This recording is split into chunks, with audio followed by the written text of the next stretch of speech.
여러분들의 응원하시는 분입니다. 신용한 지방시대위원회 부위원장님 함께합니다. 안녕하십니까? 네, 안녕하세요. 네, 신용환입니다. 반갑습니다. 잘 네. 오셨어요? 오늘 차 안 막히셨어요? 오늘도 사실은 오는데 험난했습니다. 험난한 출근길.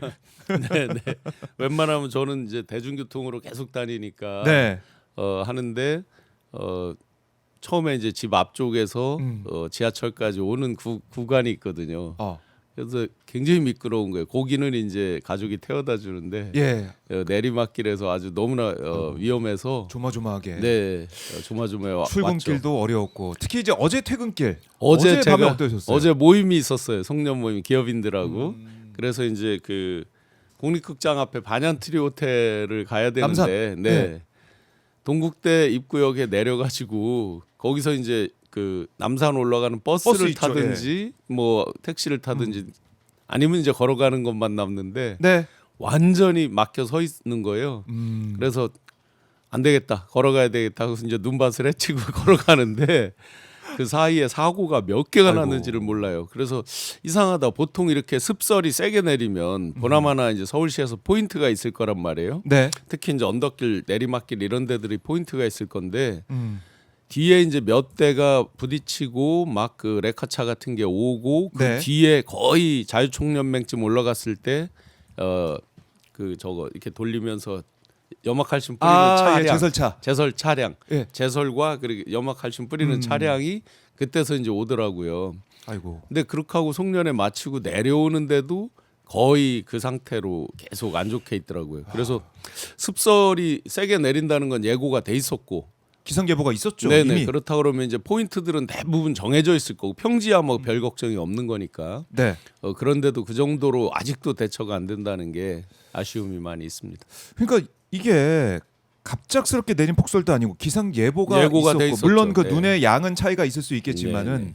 눈이 온다고 예정이 돼 있었는데 예고가 네. 돼 있었는데 이렇게까지 대응이 안 됐을까? 네네. 우리 시청자분도 마찬가지겠지만은 이게 참 이해할 수 없거든요. 맞습니다. 그 이미 이제 사실은 이 네. 정도 되면 웬만큼 아주 그 고바우라고 그러죠. 이렇게 아, 언덕이 예. 급한 언덕 이런 데들은 열선이 들어가 있기도 하고 요즘은 이제 상당한 그런 과학적인 기술적인 게 많이 들어가 있거든요. 그렇죠. 예. 그동안 예산 낭비 보도블록 뭐 갈아엎고 이런 것들 대비해서 본다 그러면 그런 정도의 장치들을 다 해놓는다든지 아니면 그런 게 아니라 그러면 딱 어떤 상태가 됐을 때는 어디부터 해야 된다든지 이런 게 이제 매뉴얼화 돼 있을 정도가 돼야죠. 대한민국 네. 이런 선진국 정도면. 근데 그게 안 돼 있었고 제대로 어제 대응 현장 대응도 안 된 게 아니냐. 댓글 보니까 짝퉁님이 내부 순환로 4시간 걸렸다 이렇게도 말씀하고 계시고 네. 도로가 많이 미끄럽다 이복수님의 의견도 지금 나오고 있는데 지금 보니까 추미애 법사위원장도 SNS에 글을 올렸더라고요. 예. 여의도에서 올림픽대로를 통과하는데 5시간 걸려서 밤 12시에 하남 집으로 올 수 있었다. 한강버스 이상의 시간일 것 같은데. 그래서 추미애 의원이 뭐라고 썼냐면 오 시장은 눈 안 치우면 한강버스 인기가 올라간다고 팔짱 끼고 있는 건 아닌지 궁금해진다. 오 시장이 지금 베트남 순방일 거예요. 베트남 말레이시아 일정이 있더라고요. 따뜻하잖아요. 체감적으로 못 느낄 수 있어요. 상대적으로 덜 체감이 덜 될 수 있어요. 딴 나라 얘기라고 그러니까 생각했나요? 완전 딴 여기서 세상 얘기? 직접 느끼면서 초비상을 거는 것과 감각적으로 좀 다를 수 있어요. 그래서 지금 추미애 의원도 강남은 제설 작업했을까 기대하고 우회를 해봤더니 거기도 꽉 막혀서 모든 차량이 꼼짝을 못했다. 그러니까 서울시 자체적인 제설 작업이 너무 부족했다. 이걸 지적을 하고 있습니다. 실제로 눈앞에서 막 사고 나고 펼쳐지는데 네. 제가 딱 특정하게 예를 들은 게 남산 그 자유총연맹 이런 데는 상시적으로 보나마나 그럼요. 눈이 오면 미끄러운 구간이란 말이에요. 그런데도 경사가 그게 있기 때문에. 한참 늦는 걸 보면 그 오세훈 시장이 시정을 제대로 하고 있느냐 여러 면에서 뭐 종묘와 고층 개발도 있고 한강버스 얘기도 했지만은 이런 이 정말 일상과 밀접한 우리 시민들의 출퇴근을 책임져야 되는 그런 서울시정의 그 책무도 못하는 게 아니냐 이런 지적이 나올 수가 없을 마음이 것 같아요. 콩밭에 많이 가 있잖아요. 콩밭에. 네, 예. 콩밭에도 가 있고 또 뭐 여러 가지 이제 기소도 되고. 예, 기소되면서 이제 뭐 자기를 타겟으로 한 뭐 보복이다 뭐 하면서 여러 가지 대응할 일이 이제 다른 게 많다 보니까 핵심적으로 진짜 마지막 진짜 해야 순간까지 사표 내기 전까지 임해야 되는 이런 부분을 놓치는 게 있겠죠. 그러니까 이거 한강버스 아까도 저희가 언급을 했지만은 차 봐라 제설 작업 안 되면 차 못 가지 않느냐 관광버스를 타세요 뭐 이런 식의 느낌도 들고 그럴 수 있는데 그럼 비판이 나올 것 같아요. 날이 추워서 얼면 어떻게 되는 거예요? 쉐빙선을 도입해야 되는 거예요? 참 여러모로 이게 제설 작업이 안 됐던 게 오세훈 시장 시절에 예전에도 한번 있었던 걸 제가 기억을 하거든요. 예. 2010년인가 그때도 있었던 걸로 기억을 하는데 또 다른 이런 상황이 또 반복이 되고 그다음에 우리 물 얘기 많이 했지만 수해 상황도 네. 반복되는 부분도 그럼 있었고 강남역 그 침수도 몇 번에 걸쳐서 있은 다음에 이제 대심도 저수조 파고 뭐 이런 거 이제 나중에 생겼잖아요. 이 서울 시민들 입장에서는 너무 이제 화가 나는 그런 또 하루를 보내지 않는 생각이 들고요. 소피아 선님이 소중한 영상 감사히 시청하겠습니다 하시면서 슈퍼챗을 보내주셨습니다. 여러분들 슈퍼챗 저희 받고 있고요. 또 좋아요 버튼 한 번씩 눌러주십시오. 오마이TV 박종호의 스팟 좋아하시는 분들 응원하시는 분들 좋아요 버튼 눌러주시고 오마이TV 구독 안 하신 분들 구독도 꼭 눌러주시면 고맙겠습니다. 자 어제 퇴근하시느냐 출근하시느냐 오늘도 고생 많으셨습니다. 저희가 현안으로 좀 들어가 볼게요. 일단은 12.3 비상계엄 내란 1년이 됐습니다. 네네. 그때 1년 전 기억 생생하시죠? 아주 생생합니다. 정말 긴박했던 날이고 그날 서울의 소리 출연하기로 돼 있었는데 낮에 이제 압수수색이 됐거든요. 네. 그래서 그 앞에서 대기하면서 실시간으로 수많은 경찰 병력들이 들어가는 걸 봤어요. 그래서 네. 이상하다 뭐가 있나? 여기 이 정도로 세게 뭘 저기를 할 게 있나? 오늘 뭐가 있나? 했는데 밤에 터지더라고요, 진짜로. 그러고 이제 저는 그 당시에 10월 27일 날 명태균 그 불법 여론조사 활용 네. 이런 것들을 공개한 뒤로 이제 뭐 가로수길 예화랑 뭐 건진 N 1번 방부터 120번 방 뭐 댓글 뭐 이런 게 해서 계속 강도를 높이면서 여러 가지를 공개를 하고 있었고 창원지검 조사받고 또 자료를 내고 막 이런 과정 중에 있어서 정말 딱 그게 터지는 순간 야 이거 잡혀서 죽겠구나. 라는 생각을 죽겠구나. 했죠. 실제 예. 전화도 받고 우왕좌왕 하여튼 맞아요. 굉장히 긴박했던 밤인데 네. 더 중요한 건 1년이 지난 어제 아침에 이제 12월 3일 날 아침에 영장이 기각됐다. 추경호 전 원내대표. 그러게요. 거기에 뭐 그 사유를 보니까 다툼의 여지가 있다. 음. 그럼 모든 영장은 기각돼야 돼요. 다툼의 여지가 없는 사건은 1도 없어요. 네. 네. 그걸 보고 정말 분노가 치밀어 오르더라고요. 그러니까 어떻게 보면 상징적이라고 저는 생각을 해요. 아직 내란이 끝나지 않았고 갈 길이 멀다라는 생각을 할 네, 수밖에 네. 없고 네. 신용환 부위원장도 이제 페이스북에 글을 올리면서 네. 다시 한번 마음에 가다듬는 예. 다시 한번 의지를 다지는 그런 글도 볼 수가 있었습니다. 네, 제가 타는 목마름으로라고 이제 이렇게 썼는데 최소한 1년 정도면 이게 일반 뭐 뇌물 무슨 뭐 청탁 뭐 이런 범죄도 아니고 내란이란 말이죠. 그렇죠. 그럼 우리가 흔히 비교하는 게 이제 박근혜 탄핵 때를 비교하는데 그때 본인들이 특검 수사하고 다 했잖아요. 그리고 재판이 이루어졌잖아요. 그렇죠. 근데 지금 1년이면 기본적인 단죄. 국민들이 이래서 대한민국이 선진국이구나. 이런 범죄는 이렇게 단죄가 돼야 돼. 하는 정도는 나왔어야 되는 거 아니냐고요. 그랬는데 1년이 지난 지금 오히려 국민들의 갈등 구조를 악용해서 진영 논리로 몰고 가고 거기에 사법부, 자기들은 사법부 독립과 엄격한 삼권 분립을 외치지만 본인들이 정치 한복판에 들어와 있는 이런 황당한 대한민국 현실을 보면서 AI 로보틱스 21세기 최첨단을 달리는 이 시대에 또 그런 쪽에 선진국으로 선진 강국으로 앞서 나간다는 대한민국이 네. 과연 지금 번지수가 어디로 가는 거냐. 그렇다면 결국은 다시 또 국민들이 분연히 일어서서 스스로의 권리 네. 또 스스로의 안전 등등을 책임질 수밖에 없는 현실이 오는 거 아니냐. 그렇다면 다시 롱패딩에 운동화끈을 동여매는 수밖에 없다라고 다짐을 했습니다.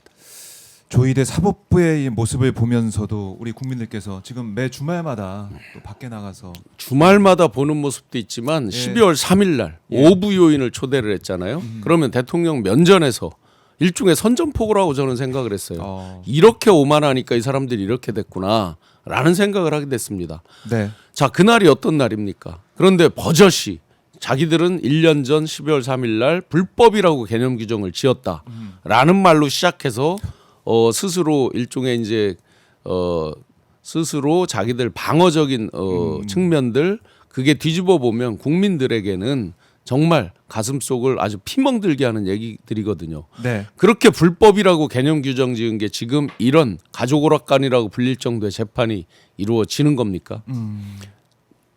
몇 분의 그 말을 이걸 읽어나가면서 네. 과연 그 안에 국민은 어디 있습니까?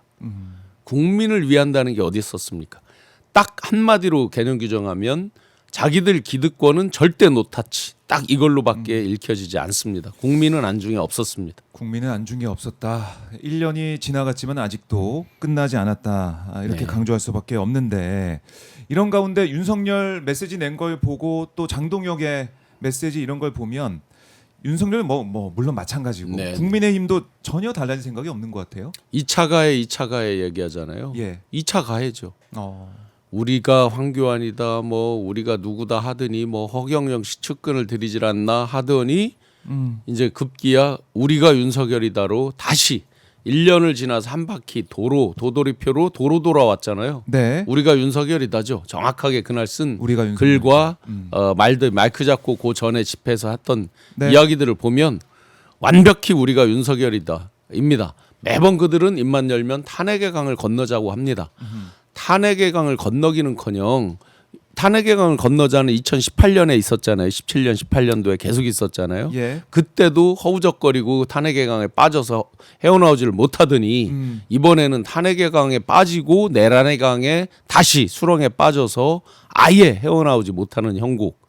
그러니 제가 몇 번을 강조드렸지만 지금 이 정도면 보수의 진정한 가치가 무엇인가, 보수의 진정한 근본적인 자기들이 지켜야 될 근본 가치와 철학 그리고 네. 스타트 라인이 어딘가를 다시 정립해야 될 때인데 그저 눈에 보이는 현상 갈라치기. 어쨌든 현상에서는 이재명 대통령에 대한 흑화, 악마화로부터 비롯됐던 완벽한 갈라치기가 있거든요.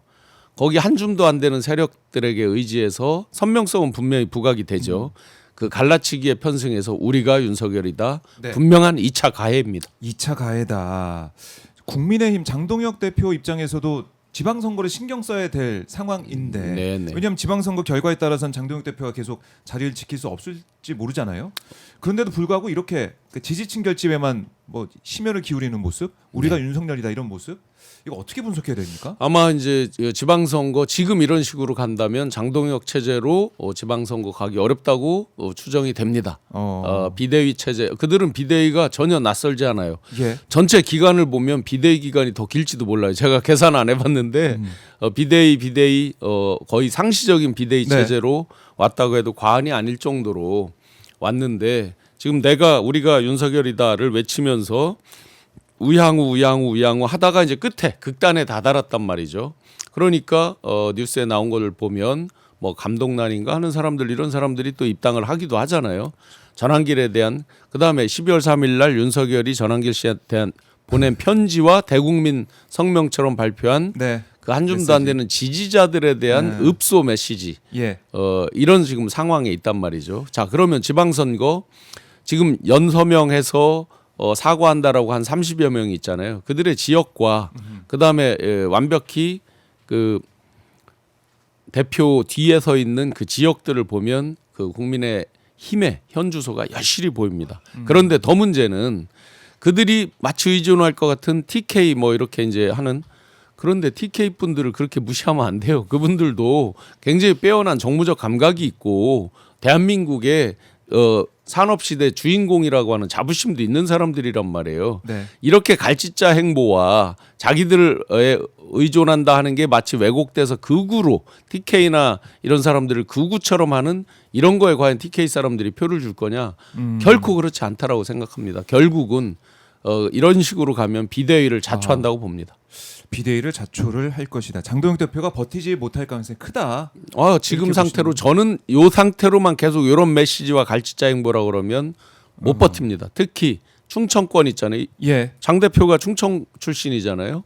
그럼 충청에서는 거의 본선을 기준으로 보면 하프앤하프 정말 피말리는 접전을 하는 지역들인데 그러면 중도표가 약 40% 가까이 되는 지역들이란 말이에요. 네. 평소에 보면 어떻게 잡을 거예요? 그러면 거기서부터 중원에서부터 불만의 목소리가 튀어져 나오겠죠. 뭐 TK만 보고 선거할 수는 없을 거 아니에요. 그러면 그게 결국은 서울, 경기, 수도권, 네. 인천 다 영향을 미치겠죠. 그럼 비대위원장 누가 합니까? 비대위원장 물러나면 강력히 제가 몇 번 추천드렸는데 누구요? 선거의 달인이라고 명태균 씨라고 있다고 제가 농담 몇 번 들었는데 선거의 달인 명태균 비대위 체제. 그러니까 국민의힘이 이렇게까지 그러니까 우리가 황교안이다, 우리가 윤석열이다 이런 모습을 좀 보이고 있는 지도부 체제로는 안 된다. 이걸 국민의힘 지지층에서도 못 견딜 것이다. 왜냐하면 지방선거 가까이 가게 되면 이제 180일 남았는데 더 가까이 가게 되면 이러다 큰일 나겠구나는 생각을 국민의힘 내부에서도 TK에서도 할 수 있다. 네. 이렇게 보시는 거군요. 한번 뭐 지켜보도록 하고 일단 이제 한동훈 전 대표가 이번에 12.3 1년을 맞아가지고 기자회견을 했더라고요. 기자회견하고 뭐 지지자들이 만나서 모여가지고 함께 기자회견장 그 좀 북적북적하는 모습도 볼 수가 있었는데 한동훈 전 대표의 등판 가능성 이건 좀 어떻게 보세요? 12.3 내란의 그러니까 극복 1주년 될 때 한동훈 그 전 대표의 행보를 보면 혼자 막은 거예요. 12.3 날 혼자 막은 내가 혼자 거예요. 막았다. 사실상 그 워킹과 그 네. 행보를 보면 또 그날 이제 그 지지자들이 뿌린 그 카드뉴스겠지만 그날에 뭐 한동훈의 길 뭐 따라서 걷기 뭐 이런 식으로 쭉 표현돼 있잖아요. 네. 그러면 혼자 막은 거예요. 그러면 정말 내란을 그렇게 혼자 막았다고 비춰질 정도로 강력히 막은 거라면 그 뒤에 행보는 뭡니까 이게? 자, 내란은 그러면 반대를 하고 탄핵에 대해서는 또 세모표 내지는 뭐 탄핵을 하는 걸 반대를 하는 거예요. 지금 사실상 행보가 그렇잖아요. 그래서 네. 뭐라고 본인이 지금 와서 포장을 하든지 간에 자, 내란의 밤 그 안에 뭐 그게 어떤 경위든 좋다 이거예요. 그거는 박수를 친다 이겁니다. 네. 근데 그 며칠 뒤에 한덕수 씨랑 해서 황당하게 자기들이 위임받지 못한 민주적 정당성, 절차적 정당성을 본인들 스스로 억지로 만들어내고 합의서 비슷하게 쓰면서 밤에 네. 한밤중에 발표하고 했던 거 있잖아요. 자, 그런 것들에 대한 해명도 1도 없었어요. 그다음에 특검에 출석한 적도 없습니다. 지금까지.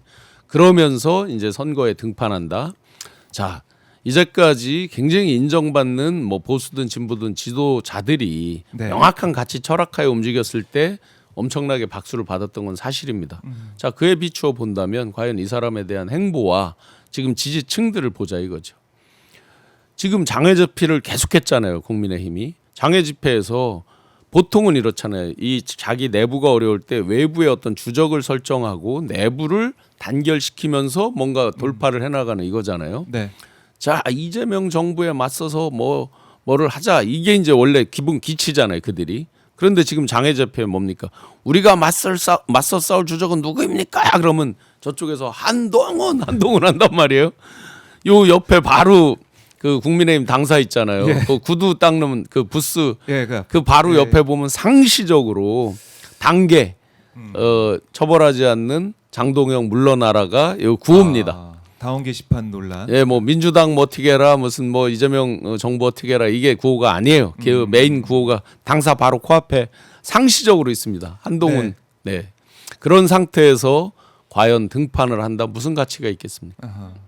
그러니까 한동훈 전 대표를 향한 여러 가지 비판의 목소리가 국민의 내부에서도 큰 상황이고 한동훈 전 대표가 과연 이른바 이제 보수 진영 뭐 극우로 표현이 되지만 여기서 표를 받을 수 있겠느냐, 지지를 받을 수 있겠느냐 여기는 물음표가 찍히는 거고 그리고 지금 보니까 김건희 특검에서 참고인 좀 조사를 하겠다라고 했는데 그것도 거절했네요. 왜 안 나갑니까? 본인이 그렇게 12.3의 밤에 그 위험을 무릅쓰고 남들은 다 쫄아서 겁먹었다 이렇게 네. 말하면서까지 자기는 위험을 무릅쓰고 했다라고 자칭 정말 의인인 것처럼 하는 사람이 왜 김건희 특검에 협조 안 합니까? 김건희 씨랑 그렇게 가까웠던 사이 아니에요? 300 몇십 개의 톡을 주고받을 네. 정도의 사이 아니었냐고요. 왜 안 나갑니까?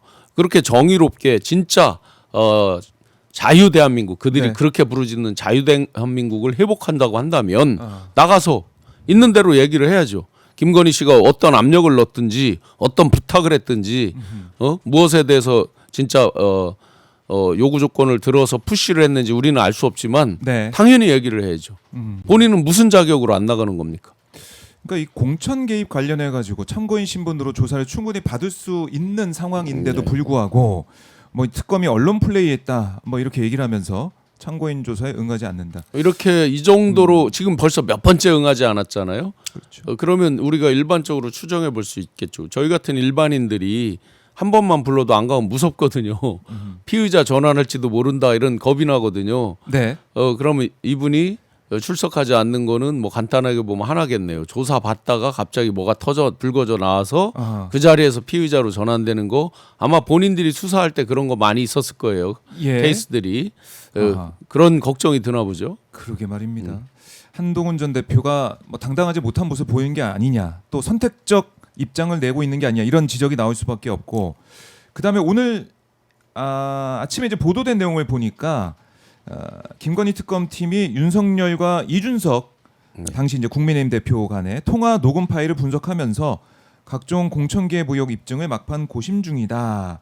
이렇게 지금 보도가 되고 있습니다. 네. 그러니까 2022년 6월 치러진 지방선거와 재보궐선거 공천에 개입하려 한 정황 이런 게 이 안에 담겨 있다라고 하는데 네. 글쎄요. 이것도 파장이 계속 커질 것 자, 같아요. 그러면 통화 녹음 내용이라고 지금 나왔잖아요. 네. 기사에. 그러면 통화 녹음은 누가 된 거예요? 이게 이준석 대표 그렇죠? 쪽에서 받았다고 이준석 하는데 대표가 예. 자동 녹음을 쓴다라고 본인이 얘기한 적이 있었을 거예요. 음. 그러면 평소 제가 네. 봐왔던 윤석열의 모습으로 보면 거침없이 여러 가지를 얘기를 했을 거예요. 네. 뭐 나중에 이제 막 나와도 거짓말을 하잖아요. 그거 김영선이 주라 했는데 말이 맞네 하면서 막 대놓고 거짓말을 하잖아요. 그런 게 막 녹취가 나와도. 그렇죠. 그러면 이준석 대표랑 당시 어떤 상황과 이렇게 봤을 때 뭐 엄청난 예의를 갖추어서 말하거나 그러지 않았을 것이다. 네. 관계가 조금 껄끄러운 것도 있었지만 그건 그거고 이 사람의 평소 성정 스타일로 봤을 때는 어떻게 해달라라고 아주 그냥 아하. 거의 가감 없이 막 쏟아붓을 그러니까요. 거다. 그러니까 김태우 살펴봐라. 당시 네. 이 구청장 선거 관련해 가지고 강서구청장 후보에 대한 얘기가 있냐라고 이준석 당시 전 대표가 물어보니까 네. 김태우 살펴봐라. 뭐 이런 언급을 했다. 이게 좀 드러나고 있는데, 그러니까 이렇게 공천 개입 의혹들이 하나하나 확인이 되고 있는 이런 시점인데 한동훈 전 대표가 관련해서 참고인 조사 정도는 받을 수 있을 상황인 것 같은데 그렇죠. 안 그리고 나오고 있다. 본인이 이상합니다. 이제 본인이 당 대표 시절에 있었던 여러 가지 당원에 대한 부분이라든지 그리고 자기는 만약에 김건희 씨 측에서 푸시를 했다면 자기는 피해자인 셈이잖아요. 뒤집어 네. 본다면 그런데도 안 나간다. 지난번에 그 당사를 압수수색한 적 있죠. 창원지검에서 불법 여론조사 활용 이런 거에 대해서. 근데 당시에 여연은 안 했어요. 여론조사는 여연에서 담당을 했잖아요. 네. 여의도연구원에서. 근데 거기는 또 빼놨었어요. 그러면 당시에 신용만 흉내만 낸 거 아니냐. 그러면 그런 파워들은 누구의 파워들이냐. 네. 그럼 결국은 어쨌든 압수수색도 안 됐고 그러니까 본인은 별로 불리할 것도 없을 수도 있는데도 끝까지 안 나간다. 그게 마치 지금 있는 국민의힘 주류들한테 잘 보이기 위한 거다라고 한다면 그건 오산이겠죠. 알겠습니다. 이제 보수 진영, 이제 국민의힘 쪽 상황을 좀 짚어봤는데 김건희에 대한 수사가 또 이제 계속 이어지고 있죠. 네. 사실은 구형 15년 네. 여기에 대해 많은 분들이 이제 분노를 하셨는데 네, 네. 이건 어떻게 보니까 맛보기 아닙니까? 제일 분노할 사람은 네. 최순실 씨죠. 최순실 씨. 그 지금 겨우 15년이라니 하면서 그럴 수 있겠네요. 아마 지금 감옥에서 엄청나게 붕괴하고 있을 거예요. 네. 정유라 씨 혹시 뭐 말씀 나온 거 없어요? 한번 저희가 찾아보겠습니다. 네. 일단 도이치모터스 주가 조작 이 사건, 그 다음에 이제 통일교 금품 수수 의혹 관련해 가지고 15년 구형인데, 근데 다른 건도 지금 수사가 계속 진행 중이에요. 어제도 명품 관련된 이런 네. 것들 매간 매직 의혹에 대해 수사를 받았고. 자꾸 이제 제가 보는 견지에서는 예. 곁가지가 꽤 나왔잖아요. 뭐 명품을 수수했다라든지 뭐 다른 거 가십성으로 나오는 것들, 뭐 어떤 남자에 대한 이야기 이런 것들까지 이제 가십성이 많이 나왔잖아요. 그러다 보면 자꾸 우리가 자범처럼 이게 느껴진단 말이에요. 그러면 자범처럼 취급되면 형량이 자범처럼 되겠죠. 아, 별로 아닐 수가 있어요. 그런데 우리가 3대 특검을 쭉 해나가면서 3대 특검에서 공통적인 접점 계속 하면 할수록 나오는 게 있잖아요. 네. 예를 들어 최혜병 건도 이제 끝났지만 이미 기간이 이제 도과돼서 넘겼지만 거기에서 과연 왜 그렇게 그 사람에 대해서 블로킹을 했느냐? 그러면 그 로비의 정점이 뭐냐, 누구냐? 네. 이 부분은 안 나왔잖아요. 그러니까 구명 로비 의혹에 대해서는 사실상 결론을 못 내렸어요. 그게 좁혀질수록 V0로 가까이 가는 건 저희 눈에 어느 정도 보이잖아요. 그다음에 김건희 특검은 뭐 말할 것도 없고. 네. 자, 내란 특검에서 가면서 박성재 장관하고 5월 달 1탄일 뿐이에요. 5월 달에 서로 주고받은 내용들 쭉 나오고 10월 달에 윤석열이 박성재한테 뭐를 했다. 요게 이제 앞에 1탄 도이치 관련된 것뿐이에요. 네. 그러면 그 뒤에 명태균 게이트 관련된 거는 저 내란 특검에서 본격적으로 나오지도 않잖아요. 아직까지. 내란의 직접적 동기가 무엇 때문에 누구 때문에 있느냐. 거의 이제 국민들이 거의 이 마음속에 짐작 추정을 다 하고 있지만 구체적으로 1탄 도이치 건 나왔고 네. 2탄 아직 명태균 씨에 대한 거는 제대로 나오지도 않았어요. 자, 3대 특검에 공이 걸려 있습니다. 네. 그중에 가장 중요하게 다가오는 건 내란에 있어서 직접적 동기가 누구 때문에 무엇 때문에 벌어진 거냐 이 정점을 향해서 치닫아 간다. 그렇다고 보면 나머지 물론 나머지 중에도 중요한 게 정말 많지만 양평 거부터 해서 여러 가지 있지만 가장 중요한 건 결국 내란에 대한 걸로 귀결되지 않겠냐라고 저는 생각합니다. 그래서 종합특검도 반드시 필요하다. 그러니까 내란을 왜, 그러니까 12월 3일 그날 하필이면 그날 왜 했을까라는 것을 우리가 계속해서 뭐 의문보를 찍고 있는데 김건희라는 이름이 나올 수밖에 없는 상황. 예. 그러니까 박성재와 주고받았던 텔레그램 메시지나 이런 것들도 보면은 김건희가 거의 뭐 대통령의 역할을 계속 했던 게 아니냐. 아니 김안방이니까 예. 김안방이면은 김마당새 내지 뭐 김머슴 뭐 이런 거잖아요. 그런 정도로 그 얘기는 예. 갑을 관계 정도가 아니라 그냥 뭐 완벽한 직접 지시 관계로 느껴지잖아요. 그렇네요. 안방에서 지시 내리면은 거기에 따라서 머슴처럼 열심히 일하는 그리고 모습. 많은 분들이 이번에 폰을 포렌식했다 이렇게 생각하는데 제가 알기로 그게 아니라 네. 나왔던 얘기 중에 그런 걸 거예요. 이 텔레그램에 이제 타이머를 걸어놔서 하루면 뭐 자동으로 삭제되고 이런 기능들이 있잖아요. 그렇게 아마 돼 있었고 그러면 이제 안방마님이 뭐를 얘기를 했는데 업무 수행을 하려면 잊어먹거나 하면 안 되잖아요. 너무 바쁘니까. 네. 그러면 메모를 하든지 뭐 캡처를 하든지인데 캡처라든지. 그때 캡처한 게 포렌식 된 걸로 네. 저는 알고 있어요. 그런 정도로 연락받고 하는 사람들은 캡처를 했다는 뜻은 중압감을 받는다는 얘기예요. 실제로. 제가 창원지검 조사받고 그럴 때 제출한 게 있지만 대부분 업무 지시가 왔을 때 이걸 기억하거나 기록해야 되는데 막 정신없이 이동하다 받고 이러잖아요. 그럼 할 수 없이 이제 캡처를 해서 리마인드를 하고 이런 경우가 있잖아요. 그렇죠. 텔레는 다 삭제가 됐기 때문에 없어요. 어허. 단텔에서 다 삭제를 하고 막 이래서 없어요. 네. 근데 그 일부가 사진에 남아 있는 거예요. 근데 주로 이제 캡처할 정도면 중요한 내용이겠죠. 기억을 해야만 하는 그렇네요. 그런 게 이제 단초가 돼서 나오는 예. 그러니 그 정도로 지시를 받는 사람들은 중압감이 있다는 거죠. V0가 지시할 때. 그걸 꼭 기억하고 이거 내가 꼭 챙겨야 돼 이런 생각으로 네. 캡처를 했지 않았을까. 네. 그럼 캡처한 그 내용 말고 캡처할 정도로 중요하지 않은 그런 내용들이 더 있을 가능성도 있고. 비화폰으로 했던 게 이제 서버가 복원됐다는 걸 보면 네. 뭐 비화폰 서버로 통한 시간 기록은 있을 것이고 당연히 혹시라도 이제 뭐 다른 메시지 관련된 거 이런 것들이 나올 가능성이 있겠죠. 그 내용을 보면은 상당히 충격적이지 않습니까? 네, 검찰 인사에 사실상 개입한 그렇죠. 그런 모습. 인사에도 개입하고 네. 사실은 국정원장 때도 충격이었지만 법무부 장관에게 V0 뭐 아무리 저기 해도 뭐 아무것도 아닌 여자라고 했는데 그렇게 뭐 수시로 연락하고 뭐 한다는 게 일반적인 상식으로 도저히 되지 않는 거잖아요. 그러니까 이미 그때 확실한 V0였던 거예요. 확실한 V0였다. 그럼 윤석열은 V1. 뭐 사실상 예. 가스라이팅 당했다는 얘기들을 많이 하잖아요. 그런 정도로 압도적으로 어떤 일도 많이 관여를 했고 결정에도 틀림없이 많이 관여를 했을 것이다라고 보여집니다. 결국에는 김건희가 이런저런 사항들을 중요한 사항들을 결정했을 것이다. 검찰 인사도 마찬가지지만 인성근 구명도 김건희의 개입이 맞지 않겠느냐 이런 결국에는 의심. 임성근 구명의 네. 직접적인 동기, 직접적 개입한 정점이 뭐냐에 대해서 아직 안 나온 상태로 넘어갔단 말이에요.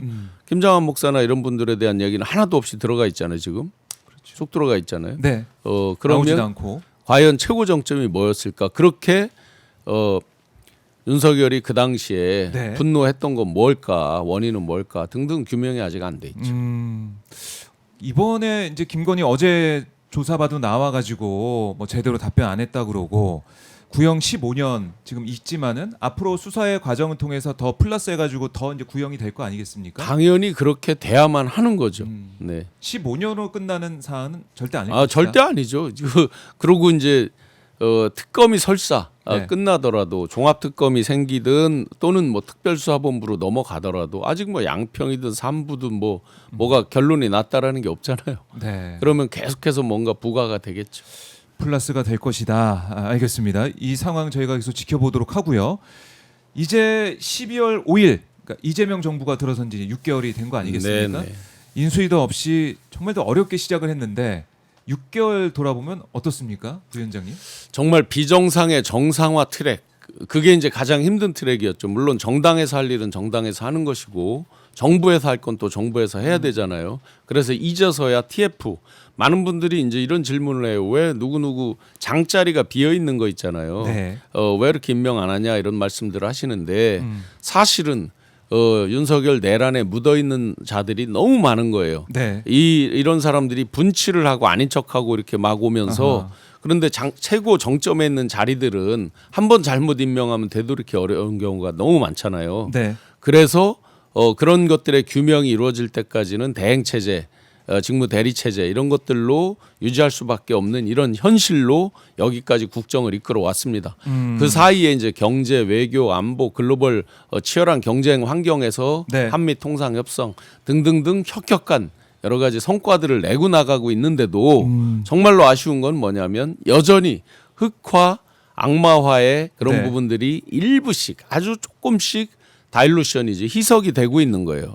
하루 아침에 딱 이렇게 무토막 자리듯이 깔끔하게 이렇게 되면 좋은데 네. 그들이 너무나 많이 악마를 해놨고 했기 때문에 그게 이렇게 일을 열심히 하고 성과를 내도 조금씩 희석되는 거예요. 제가 어제 기업인들하고 송년회했다고 그랬잖아요. 네. 기업인들도 분명히 인정하는 게 있어요. 정말 일 잘한다. 열심히 잘한다. 이 부분만큼 확실하게 인정을 한단 말이죠. 어허. 대체적으로 보수적인 분들이 많은데 네. 그분들조차도 다 이제 인정을 한단 말이죠. 그런데도 그들 이걸 악용하는 집단들은 계속해서 갈라쳐놓고 그것만 악용을 하는 네. 그 과정에서 6개월을 정말 힘들게 왔습니다. 그런 이제 비정상의 정상화 트랙에서도 힘들게 왔고 네. 미래로 나아가는 트랙 이 부분에서도 힘들게 왔고 또 정부 차원에서는 사법적인 영역 외에 이제 헌법 속 그 TF를 만든 이유도 역사의 단죄를 대충 하고 넘어갔을 때 후과를 우리는 다 봤습니다. 지금도 보고 있고 겪고 있습니다. 네. 친일파 청산 마치 제대로 못한 그 후과 이런 것들을 다 경험했기 때문에 뭐 완전히 제로 베이스로 깔끔하게 다 털 수는 없을지라도 책임 있는 당사자들 네. 그들에 대해서는 반드시 책임을 물려야 아하. 역사의 후대에 다시 이런 일이 반복되는 또는 이런 것들을 그렇죠. 꿈조차 꿀 수 없게 만드는 효과가 있다라는 걸 잘 알고 있습니다. 네. 그렇기 때문에 어느 정도 반발이 있더라 하더라도 진실을 규명하고 그에 대해서 합당한 처벌할 건 하고 책임지울 건 책임지우고 미래로 가자라고 하는 명확한 메시지. 그다음에 엊그제 냈지만 정교 분리의 국가인데 정교 일치 이런 것들 사실상 성역화돼 있던 부분까지도 강력한 의지를 갖고 정리해 나간다는 어떤 그런 부분들 정말 어려움 가운데서 악정고토하면서 왔는데 비행기에서 상징적인 장면들이 있었잖아요. 정말 서류 싸놓고 그게 뭐 연출이 아니잖아요. 그렇죠. 실제로 거의 모든 걸 머릿속에 넣어놓고 가슴으로 이야기를 하고 있잖아요. 그렇다 보니 저도 뭐 굉장히 워커홀릭으로 과로를 하는 편이지만 네. 정말 대통령께서 6개월 동안 마치 마라톤을 100m로 계속 달린 그런 모양새잖아요. 네. 건강이나 또 이 대통령이나 이런 이 아주 그 막중한 자리에서는 어느 정도 비어 있는 공간이 있을 때 창의력 같은 게 발휘된단 말이죠. 미래 대한민국을 그럼요. 설계하는 이런 게 이제 발휘되는데 그런 공간을 좀 더 앞으로는 확보되시면 좋겠다 그런 바람입니다. 예. 그러니까 크게 이제 두 트랙으로 가고 있는 것 같아요. 하나는 이제 내란 청산, 뭐 TF를 통해 가지고 이제 공직 사회도 들여다보고 있지만 내란 청산, 3대 특검 이후에 또 어떻게 할 것이냐 이 부분이 있고 잘 해나가고 있고 또 하나는 민생 문제. 우리 대한민국이 지난 3년 동안 외교적으로도 마찬가지고 경제적으로도 그렇고 너무나 힘들지 않았습니까? 그걸 다시 정상화 시키는 상황. 네. 이걸 해 나가고 있고 잘하고 있고 보수적인 기업인들조차도 네. 이재명 대통령 잘한다. 네. 그런 칭찬하고 있다. 이거 참 하나 생각이 불만이 예. 국민의힘에서 계속 뭐 여러 의원들이 네. 말만 꺼내면 내란파리 정권이다 뭐 이러고 있는데 마치 내란몰이 뭐 이런 민생이라든지 일은 안 하고 어떤 그 기존의 내란 비상 계엄 이것만 팔아서 무슨 정권을 연명하는 양 네. 황당한 소리를 해요. 민생했을 때 국민의힘이 떠오릅니까? 안 떠오르죠. 전혀 예. 그렇지 않거든요. 민생은 가장 지금 상징적으로 표현되는 분은 이재명 대통령이에요. 네. 그런 정도로 양쪽의 트랙을 다 정말 죽을 똥살똥 노력을 하고 있는데도 자기들이 이제 할 말이 없으니까 자꾸 그 팔이라는 말을 쓰는데 네. 그에 대한 국민들 트라우마도 있거든요. 그런 건 감안하지도 않고 그냥 막 내란팔이 자꾸 그러고 있는데 결국 내란을 팔아먹은 건 그들이에요. 내란을 일으킨 것도 그들이고 그걸 팔고 있는 것도 왜냐하면 그걸 팔아서 극소수의 네. 자기들 옹호 집단 결집을 하고 있기 때문에 그렇네. 네. 오히려 내란팔이 하고 있는 집단은 국민의힘 아니냐 네. 이렇게 꼬집어 주셨고, 그러니까 지금 보면은 어제 이제 오늘 발표가 됐나요? MBC 라디오 뉴스아이킥에서 K스탯 리서치에 의뢰해가지고 이재명 정부 첫 6개월에 대한 평가, 국정운영 기대감 여기 여론조사했더니 잘하고 있다는 응답이 63% 나왔네요. 잘못하고 있다는 응답이 31%. 그리고 가장 중점 둬야 할 과제가 경제정책이 1순위로 꼽혔고, 이렇게 국민들이 볼 때는 10명 중에 6명 넘게 잘하고 있다. 중요한 건 중도죠. 중도. 어차피 양쪽 진영은 그렇게 있는 네. 것이고 중도에서도 훨씬 높게 나오기 때문에 그보다 훨씬 높게 나오기 때문에 많은 국민들은 기대를 하고 있다. 네. 그리고 무엇을 바라고 있다의 방향성이 정확한데 그들만 모르는 거죠. 이게 지난 11월 30일부터 12월 1일까지 전국에 거주하는 만 18세 이상 성인 남녀 1,010명을 대상으로 실시한 전화 면접 조사인데 네. 중앙선거여론조사 심의위원회 홈페이지에서 자세하게 볼 수가 있겠습니다. 보니까 정당 지지도도 민주당이 45%, 국민의힘이 25% 이렇게 나왔네. 차이가 많이 납니다. 가끔 이제 이들이 취하듯이 이제 네. 그 ARS 중에서 튀는 조사들이 있어요. 거의 뭐 둘이 붙어 있다. 오차 범위 내 접전이다. 네. 제가 농담드리면 그런 여론조사 많이 나올수록 좋습니다. 정신 계속 못 차리니까 농담이지만 예. 그런 거에 이제 한두 개 튀는 거 가지고 그게 마치 민심의 바로미터인 양 그렇게 착각하면서 계속 자기 지지층에게 소구하고 호소하는 것.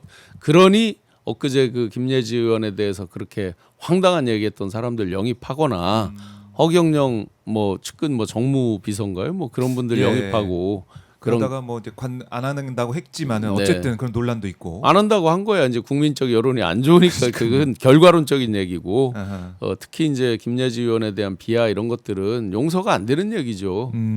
그런 사람들이 입당 영입하는 걸 허용해줬다. 네. 그 당의 현주수를 아주 적나라하게 보여주고 있습니다. 네. 그리고 이 여론조사 보니까는 향후 국정 운영에 대해서도 잘할 거다. 긍정 평가가 66%가 나왔네요. 10명 중에 또 7명 정도가 앞으로도 잘할 것이다. 네. 이런 기대감을 가지고 있다. 이런 여론조사 결과는 우리가 체감하는 그런 상황을 보면 이재명 정부의 6개월 지금 잘 오고 있고 예. 앞으로도 기대가 된다. 네네. 이렇게 정리할 수가 있을 것 같아요. 맞습니다. 자, 지방선거가 180일 남았고 아무래도 내년 지방선거를 통해서 국민들이 평가하는 거 아니겠습니까? 네네. 그래서 이 성적표도 궁금하고 또 어떻게 나올지 지켜봐야 될 것 같은데 일단은 현재 상황을 놓고 보면 지방선거를 통해서도 국민들이 힘을 또 실어줄 가능성도 있어 보이고 네. 어떻게 좀 예측을 하세요? 아마 이런 식으로 흘러가면 네. 계속해서 그들은 탄핵의 강, 내란의 강에서 허우적거릴 가능성이 높습니다. 특히 이제 공천 룰 등 얘기를 할 때 5대5였는데 7대3으로 바꾼다. 심지어 100대0으로 만든다. 등등등 당원 비중을 계속 높이는 논의를 하고 있잖아요. 국힘에서. 그렇다고 보면 이제 소위 중도층에 소구할 수 있는 사람들이 그만큼 탈락할 확률이 높아지는 거죠. 후보에서. 그런 식으로 계속 갔을 때 특정 진영 딱 극소수의 사람들에게 선명성은 좋을지 모르지만 결국은 민생과 미래 대한민국 미래로 나아가는 대한민국을 염원하는 수많은 국민들에게 외면당할 가능성이 아주 농후하죠.